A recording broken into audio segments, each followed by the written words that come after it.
Merhaba, bienvenidos al canal. Vamos a iniciar el resumen de las noticias sobre Turquía y su región que hemos tratado en las últimas horas en Hispanatolia. Bueno, vamos a ir en primer lugar a hablar de un tema relacionado con unas declaraciones que ha hecho este jueves el ministro de Exteriores turco, Hakan Fidan. Declaraciones en el marco de una comparecencia de prensa con motivo de la visita a Ankara del ministro de Exteriores de Albania, pero que no han tenido que ver con Albania, por lo menos no aquellas de las que nos hemos hecho eco en hispanatolia.com, sino unas declaraciones que ha hecho hablando de la seguridad en Europa. También hablando, es verdad, de la situación de las negociaciones de paz entre Rusia y Ucrania, en concreto esa iniciativa llevada a cabo por Estados Unidos. Recordemos que este jueves se reunían en Estambul, precisamente, lo había anunciado Lavrov y lo comentamos aquí en este mismo podcast. Se reunían delegaciones de Estados Unidos y Rusia en Estambul este jueves, pero ojo porque esa reunión no ha tenido, parece ser como objetivo, se ha celebrado a puerta cerrada, pero no ha tenido como objetivo abordar las negociaciones de paz entre Ucrania y Rusia o un posible alto al fuego, sino que han estado centradas en realidad en el restablecimiento de relaciones diplomáticas entre Washington y Moscú, relaciones que se rompieron justamente a raíz de la invasión rusa de Ucrania. Bueno, hablando sobre este tema, Fidan, el ministro de Exteriores turco, ha dicho que habrá que ver cómo evoluciona, digamos, la situación entre Ucrania y Estados Unidos. Mañana viernes, Zelensky viaja precisamente a Washington. Allí previsiblemente se espera que haya un encuentro con Trump, que será, entendemos, bastante denso, pero en el que Trump va a intentar llegar a un acuerdo que algunas fuentes dicen que es bastante probable. El propio Trump lo ha dicho, un acuerdo para explotar los recursos naturales, los minerales de Ucrania por parte de Estados Unidos a cambio de esa ayuda que Estados Unidos le ha proporcionado.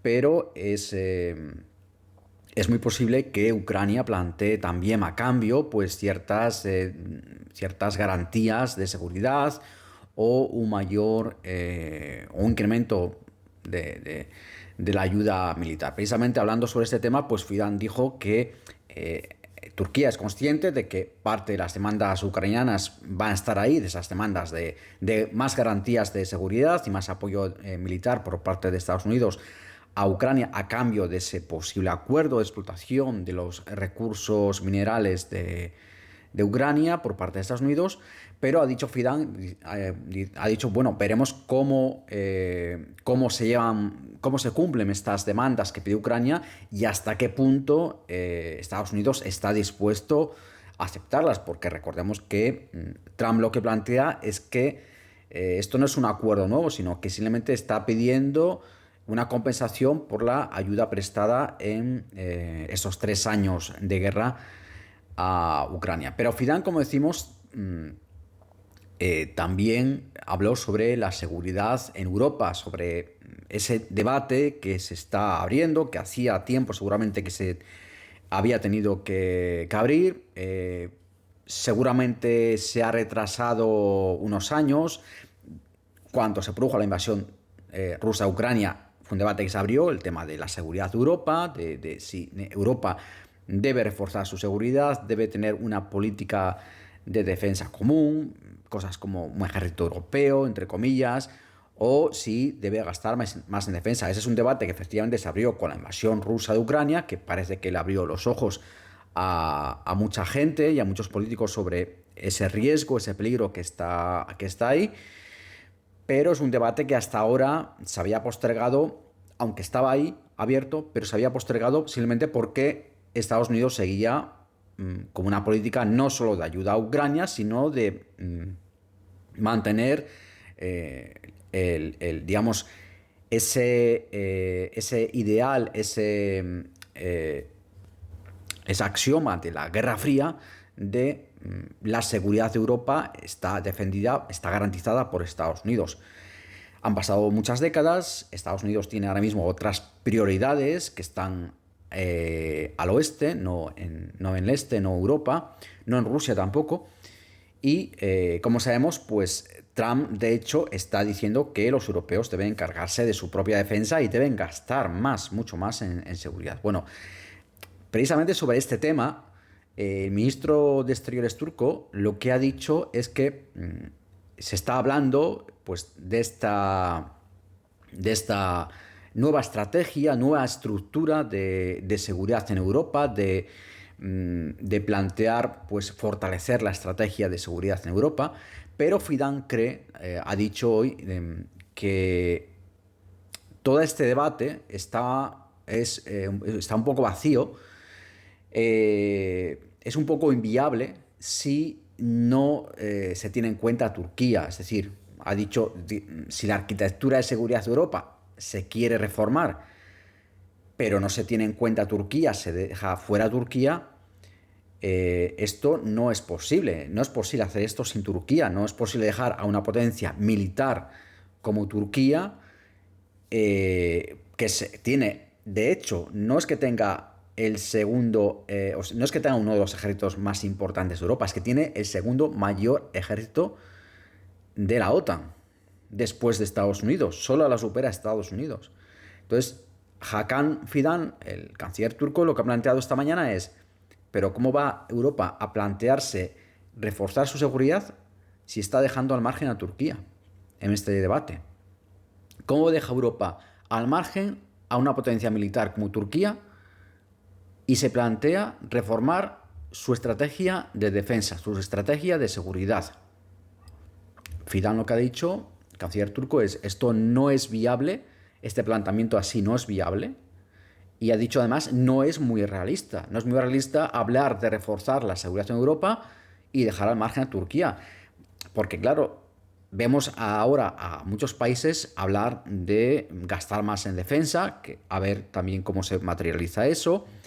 Además, no todos los países, digamos, contabilizan de la misma forma el gasto en defensa. Es decir, hay países que incluyen ese presupuesto de defensa y que puede contabilizarse a sus ojos como un gasto en defensa, pues por ejemplo, cuestiones como el gasto en ciertas fuerzas policiales. Esto ocurre en algunos países de Europa.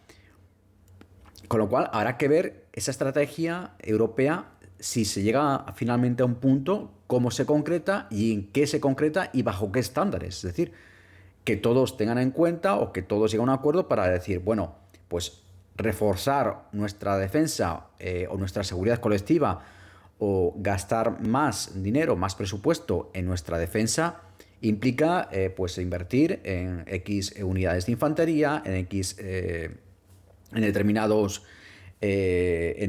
vehículos, en determinado tipo de aeronaves, en fin, este tipo de cosas. Pero Turquía lo que está planteando es, Europa está abriendo este debate, está planteándose un debate que va a tardar años en llegar a algo en concreto, es decir,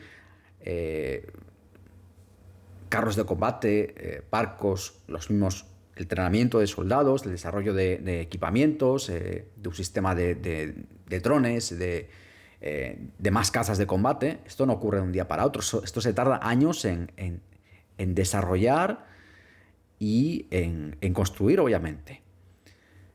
Con lo cual, ¿qué hace Europa planteándose todo esto ante lo que considera que es una amenaza más o menos cercana, más o menos inminente de Rusia, sin Turquía? Pues esto es lo que se está planteando ahora mismo en Ankara, lo que se está preguntando, lo que se preguntaba esta mañana el ministro de Exteriores de Turquía. Y vamos a hablar ahora de un hecho histórico, porque esto es histórico. Esto dentro de unos años se estudiará en los libros de historia, lo que ha ocurrido hoy. Muy posiblemente sea así. Porque hoy, que es el típico día que en Hispanatolia hemos dicho, hay pocas noticias, no hay nada interesante, pues Turquía siempre nos sorprende y nos hemos encontrado con ese esperado anuncio, que es verdad que se pensaba que iba a producirse quizás en el día de hoy, pero no era algo seguro y tampoco se sabía si de producirse se produciría hoy. Pero efectivamente, una delegación del Partido Nacionalista Kurdo DEM realizaba la tercera visita en los últimos meses a la isla prisión de Imrali, frente a la costa de Bursa, isla prisión donde está cumpliendo desde 1999 cadena perpetua el líder del grupo terrorista PKK, Partido de los Trabajadores de Kurdistán, que inició su lucha armada en 1984, un conflicto que ha dejado más de 40.000 muertos en Turquía desde entonces.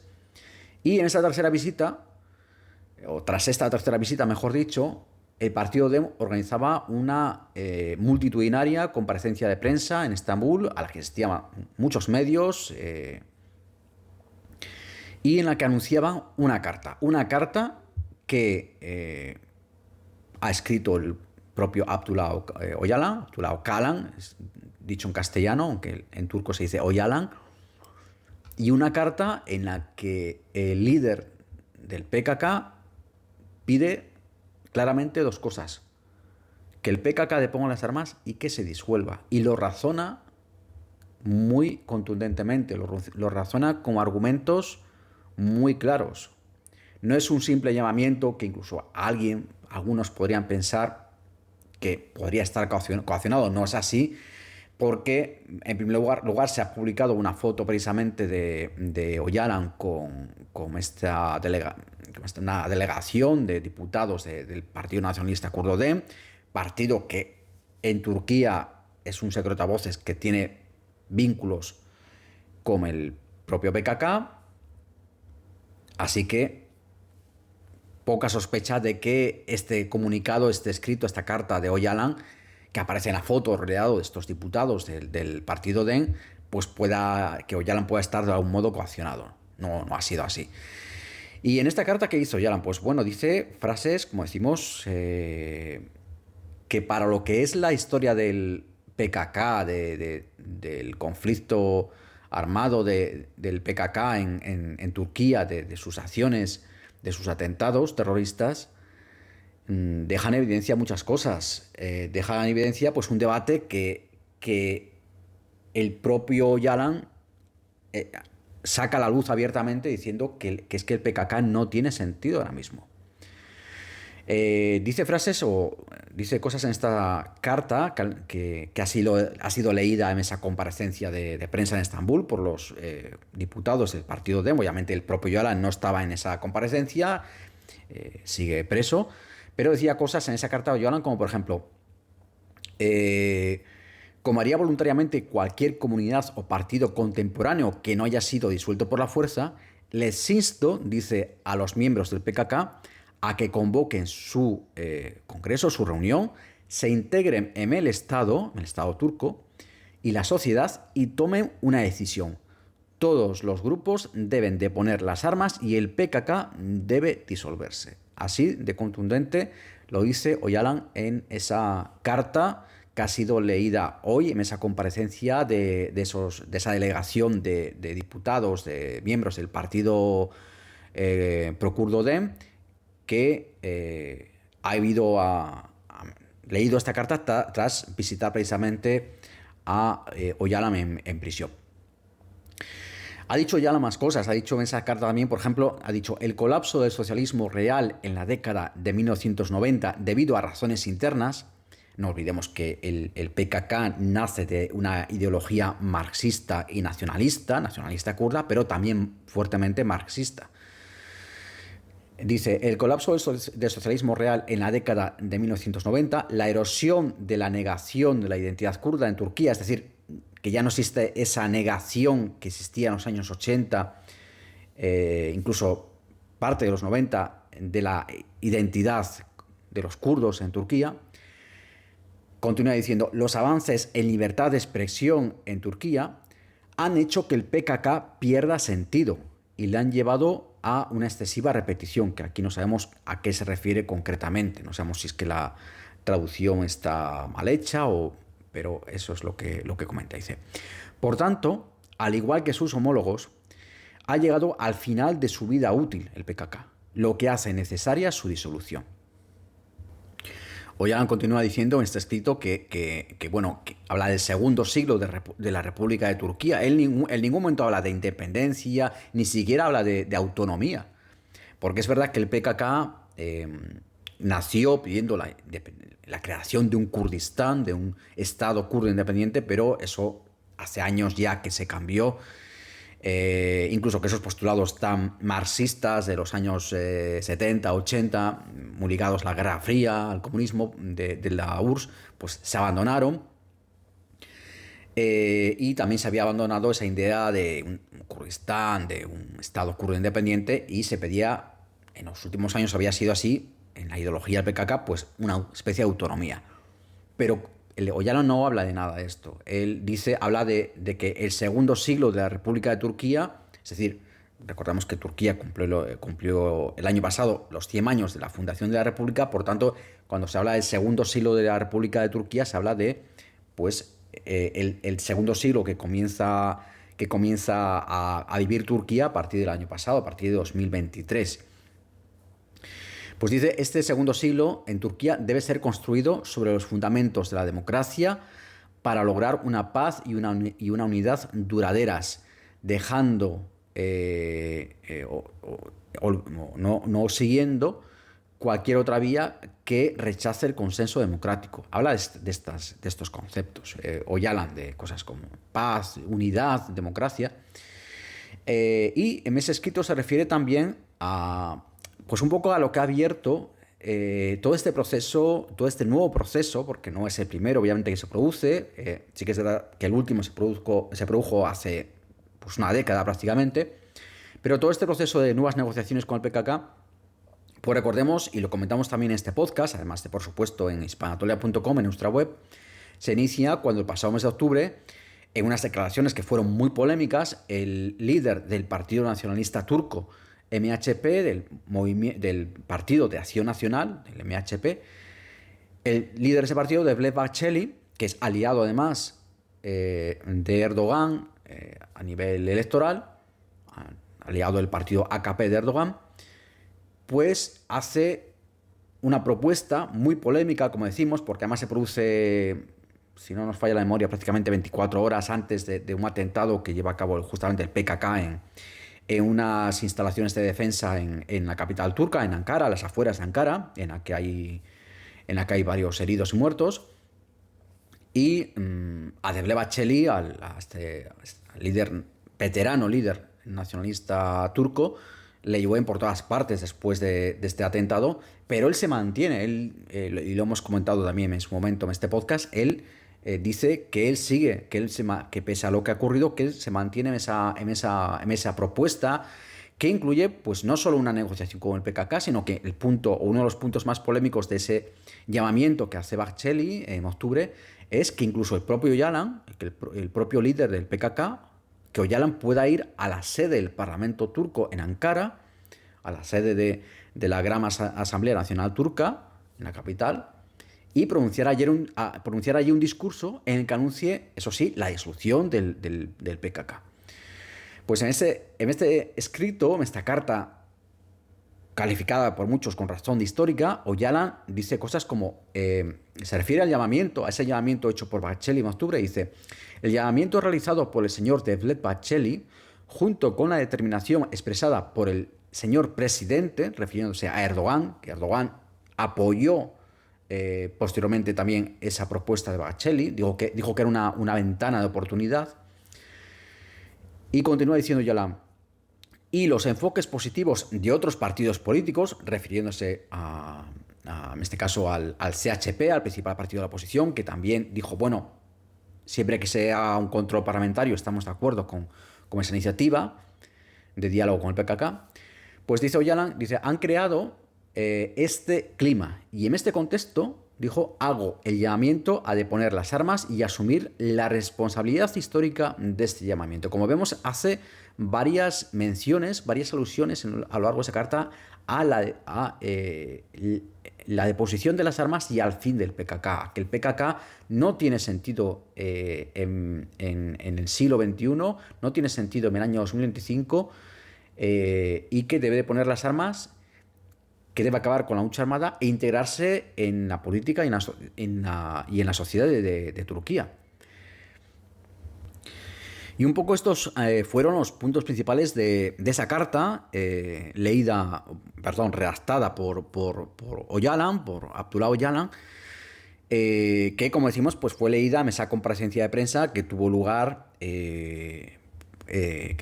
este mediodía o esta mañana en Estambul por parte de diputados del Partido Nacionalista Kurdo DEM, que visitaron a Öcalan en prisión. Y lo repetimos, ha sido un día histórico, ha sido un llamamiento que obviamente veremos en cómo evoluciona. Es muy importante que Öcalan haya hecho este llamamiento. Sí que es verdad que hay dudas, nosotros las tenemos, porque aunque esto abre una esperanza, digamos, al fin del terrorismo, del que ha sido el principal grupo terrorista que ha operado en Turquía, dejando al margen, obviamente, los años más duros del Daesh, pero el PKK ha sido, incluso si nos referimos por número de atentados, por número de víctimas, pues sin duda ha sido el principal grupo terrorista que ha operado en Turquía. Esto, el fin del PKK, abriría una nueva era en Turquía, sin duda, en todos los ámbitos, obviamente, pero una era también de prosperidad, porque obviamente el terrorismo es una lacra que lastra, que tiene su impacto en todos los ámbitos. Pero obviamente esto no va a estar libre de obstáculos. No hace ni 24 horas que se ha producido este llamamiento. Hay que esperar a ver cómo cuaja, cómo responden distintas fuerzas, distintos elementos de la política y la sociedad de Turquía.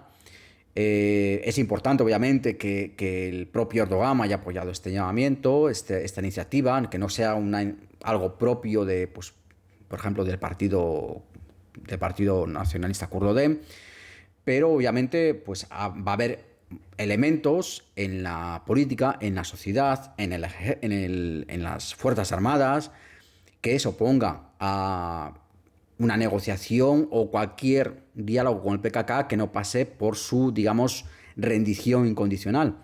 Que no sabemos si es lo que está planteando Öcalan ahora mismo en cómo está escrito. Es decir, qué pasa con los miembros actuales del PKK que tienen delitos de sangre. Recordemos además que cuando se produjo una iniciativa similar pues hace una década, que finalmente pues se rompió cuando el PKK reanudó los atentados, los ataques en Turquía, justamente para intentar presionar en las negociaciones.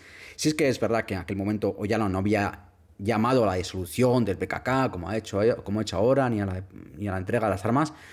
No había sido un llamamiento tan contundente, pero sí que ya entonces se habló de que Öcalan estaba muy desconectado de lo que es la cúpula que hoy día dirige el PKK, que ni siquiera está en Turquía, está en Irak.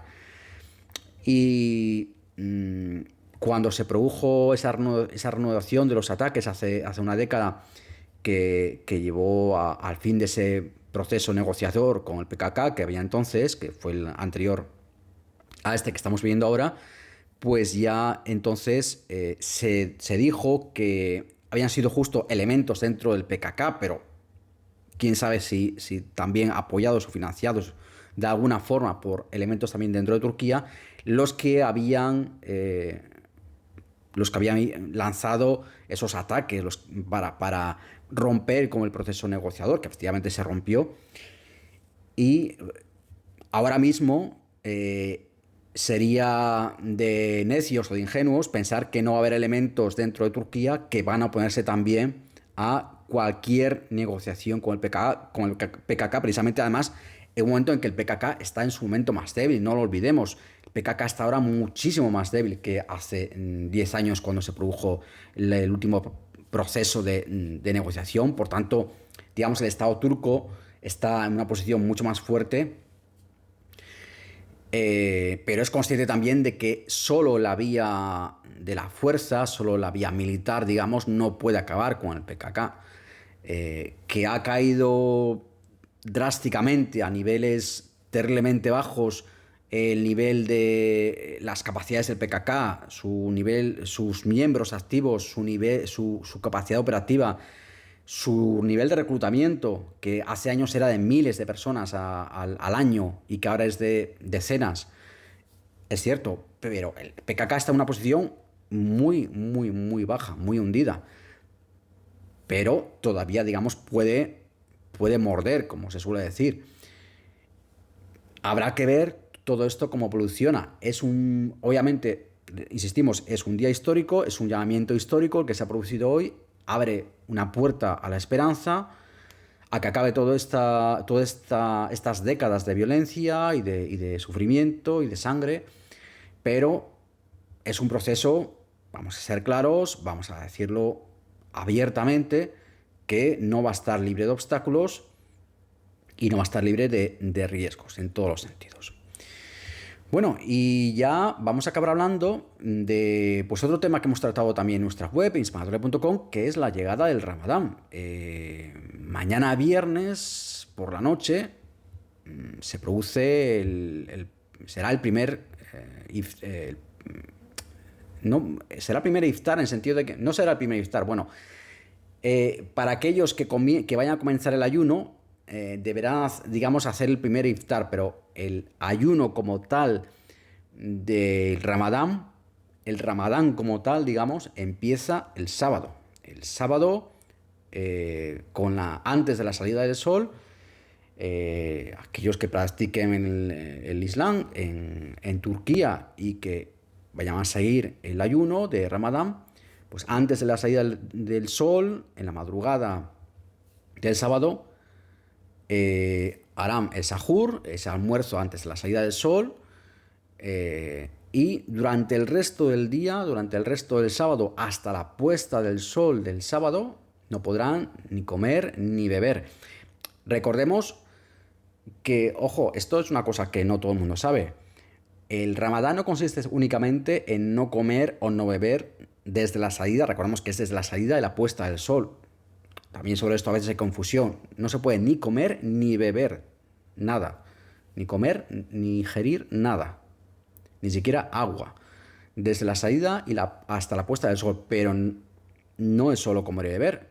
Durante el Ramadán, desde la salida hasta la puesta del sol, pues todo, digamos, musulmán que siga correctamente su fe no puede blasfemar, no puede hablar mal, no puede pensar mal, no puede actuar mal. También están prohibidas cosas como, por ejemplo, fumar.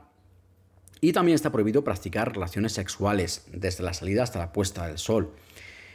Obviamente en cosas como, por ejemplo, blasfemar o actuar mal de pensamiento o de acción, pues esto se supone que es algo que no solo es de la salida hasta la puesta del sol, sino que se prolonga durante todo lo que es el mes sagrado del Ramadán. Recordemos además que el Ramadán, como todos los meses del calendario islámico, que en Turquía, obviamente Turquía sigue el calendario occidental, que todos conocemos, pero a nivel religioso obviamente sigue el calendario islámico, que es un calendario lunar. Por tanto, no solo ocurre, como pasa por ejemplo con la Semana Santa Cristiana, que cada año ocurre una fecha diferente, porque el calendario lunar es diferente del solar, sino que además, pues cuando hablamos del mes del Ramadán, no dura como un mes, digamos, de nuestro calendario normal, sino que dura menos tiempo. Pero bueno, al margen de esto, insistir con este concepto que durante el Ramadán no solo consiste en no comer y beber,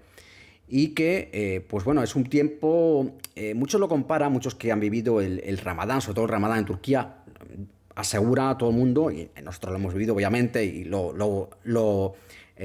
ratificamos, es una época muy bonita. De hecho, tenéis en el artículo que hemos publicado sobre este tema en nuestra web, inspiradores.com, tenéis varios enlaces, pero uno de ellos habla sobre 10 lugares a visitar en Estambul durante el Ramadán, que es un artículo de hace años, pero que sigue estando muy vigente y es muy interesante. Y otro habla sobre cómo es viajar a Turquía durante el mes del ayuno, durante el Ramadán.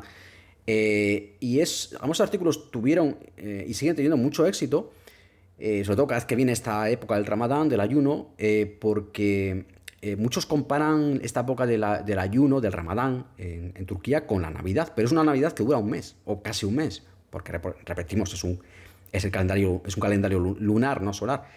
Pero es una época muy bonita y muchos turistas, hablamos, no hablamos de gente que vive allí, sino muchos turistas que ha coincidido que han viajado a Turquía durante el Ramadán, coinciden en que es como si todos los días fuera Navidad, y es que es verdad, es que es el espíritu, es decir, las calles están pues llenas de luces, también las mezquitas, lo explicamos en el artículo que hemos publicado en hispanatolia.com, esa tradición de las luces magia que se llaman, que esas luces magia es una tradición que se remonta al siglo XVI, en tiempos del Imperio Otomano, y lo veréis en muchas fotos, o tenéis también un vídeo precisamente en la noticia, son esos mensajes luminosos que se cuelgan de uno a otro minarete en las mezquitas en toda Turquía durante el Ramadán, que contienen pues versículos del Corán o frases con algún tipo de contenido religioso, o pues por ejemplo simplemente dando la bienvenida al Ramadán o diciendo que hay que hacer el bien, por ejemplo, como este tipo de mensajes, ¿no? Y ese es el espíritu, es decir, muchas luces, mucha fiesta, obviamente por el día. Pues por ejemplo, si viajamos a Turquía durante el Ramadán, vamos a encontrar muchos restaurantes cerrados, no así en las zonas más turísticas, no así en Estambul, pero bueno, si vamos a otras partes de Turquía, pues durante el día muchos restaurantes cierran simplemente porque no les trae a cuenta estar abiertos, porque mucha gente está haciendo el ayuno. No todos los restaurantes cierran, ¿eh? Hay que dejarlo claro. Y no pasa nada porque esto es una pregunta muy típica. ¿Pasa algo si voy en Ramadán a un restaurante, aunque todo el mundo está ayunando? No pasa absolutamente nada y vais a ver a más turcos que no están haciendo ayuno pues comiendo en ese restaurante. Lo que pasa es eso, que no se abre muchos, no porque exista ningún miedo ni que pase nada, sino porque no les trae cuenta abrir a muchos restaurantes y prefieren abrir pues mañana y sobre todo por la noche.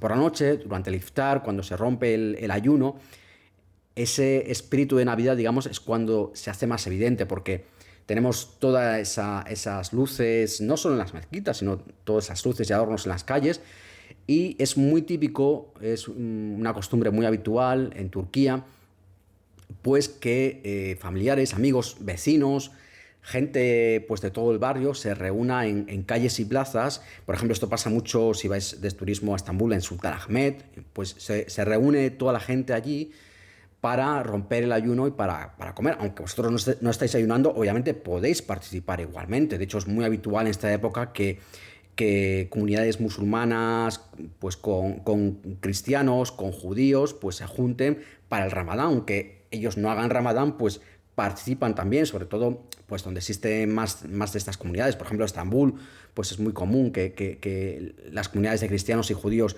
pues participen en el iftar, en esta ruptura del ayuno por la noche, porque es un momento muy, hay que decirlo, es muy bonito y tiene ese espíritu de la Navidad. Suele haber además actuaciones, música, puestos de venta ambulante, en fin, es ese espíritu, pero ese espíritu todos los días. Por eso mucha gente que decimos que va a Turquía en esta época dice que es como si fuera Navidad, pero todos los días. Y es una época que realmente a mucha gente que ha visitado Turquía le gusta ir, especialmente en el Ramadán. En fin, tenéis un montón de información, no solo en el artículo que hemos publicado en las últimas horas sobre este tema, sobre la llegada del Ramadán a Turquía.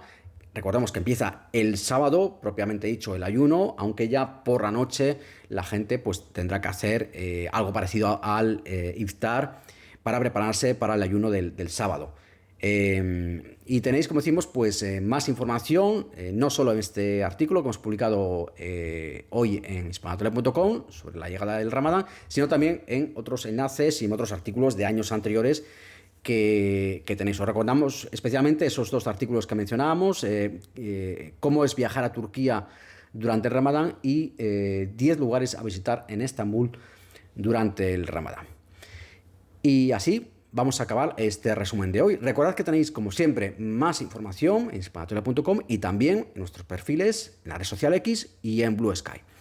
Si te ha gustado este contenido, dale por favor un like y suscríbete para no perderte los próximos episodios.